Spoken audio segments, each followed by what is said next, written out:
नमस्कार, आप देख रहे हैं न्यूज़ 18 का डिजिटल प्लेटफॉर्म और मैं हूं आपके साथ जागृति खंतवाल।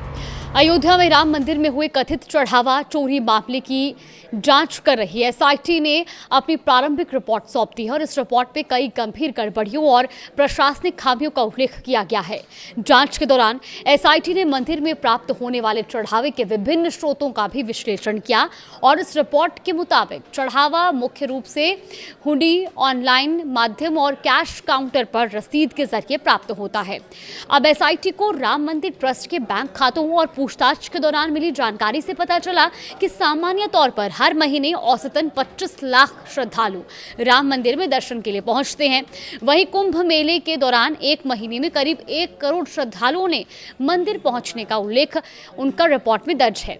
अब ऐसे में जांच में यह भी सामने आया कि औसतन प्रत्येक श्रद्धालु द्वारा 15 से 18 रुपए का अगर चढ़ावा दिया जाता है। हालांकि इस आंकड़े में अनाज, तेल, घी और सोने चांदी के आभूषणों के रूप में भी दान किए जाते हैं, जिसको इसमें शामिल रखा गया है। अब एसआईटी का कहना है कि इन वस्तुओं के दान से संबंधित कोई ठोस सबूत या प्रमाण उपलब्ध नहीं मिले हैं, इसीलिए इन्हें चढ़ावे की गणना में नहीं जोड़ा गया। रिपोर्ट में बैंक स्टेटमेंट और श्रद्धालुओं की संख्या के विश्लेषण के आधार पर चढ़ावे में बड़े उतार चढ़ाव का जिक्र भी किया गया।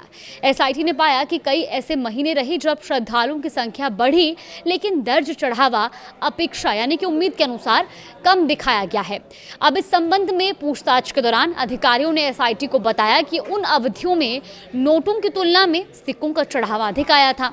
एसआईटी की जांच में ये तथ्य भी सामने आए कि राम मंदिर में कई कर्मचारी ऐसे कार्य कर रहे थे जिनके लिए कोई लिखित आदेश उपलब्ध नहीं था। इसके अलावा चढ़ावा गिनती प्रक्रिया और चढ़ावा निगरानी समिति को कार्यप्रणाली पर भी अब सवाल उठ रहे हैं। रिपोर्ट में समिति की कथित लापरवाही का उल्लेख किया गया है। जांच के दौरान राम मंदिर ट्रस्ट के महासचिव चंपत राय सहित कई पदाधिकारियों और कर्मचारियों की भूमिका को भी संदिग्ध बताया गया। कर्मचारियों की नियुक्ति में भी अनियमितताओं की बात सामने आई है। एसआईटी ने ट्रस्ट की कार्यप्रणाली और मजबूत बनाने के लिए कई सुझाव भी दिए हैं।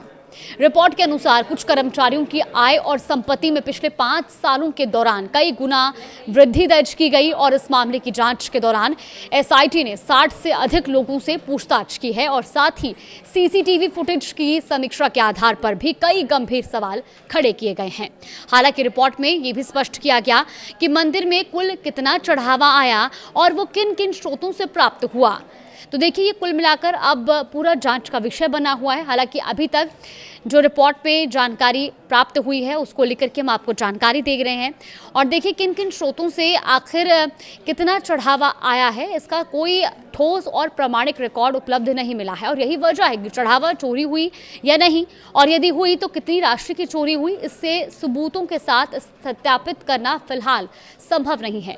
जांच एजेंसी का यह भी कहना है कि हर श्रद्धालु द्वारा दिए गए चढ़ावे का कोई स्पष्ट हिसाब किताब उपलब्ध ही नहीं है। एसआईटी ने बताया कि ये 1 सप्ताह के भीतर अपनी प्रारंभिक जांच रिपोर्ट सौंप चुकी है और अगले 15 दिनों में विस्तृत और अंतिम रिपोर्ट प्रस्तुत की जाएगी। फिलहाल नजरें इसी पर टिकी हुई है कि आखिर अगर वाकई में चंदा चोरी हुआ है तो उसकी राशि क्या है, कितनी राशि जो है वो चोरी हुई है और साथ ही साथ कई सारे ऐसे सवाल भी खड़े हो रहे हैं जैसे कि चढ़ावा चढ़ाया गया और उसका कोई रिकॉर्ड अभी तक जमा नहीं हुआ है कि आखिर किस श्रद्धालु द्वारा या किसके द्वारा कितनी राशि वहां पर जमा कराई गई है। तो कई तरह के सवाल अभी फिलहाल खड़े हो रहे हैं, लेकिन अभी भी एसआईटी की जांच जारी है। प्रारंभिक रिपोर्ट सौंपी गई है, अंतिम रिपोर्ट अगले 15 दिनों में सौंपी जा सकती है। फिलहाल नजरें टिकी हुई है, कुछ अपडेट आएगी तो आप तक जरूर साझा करेंगे।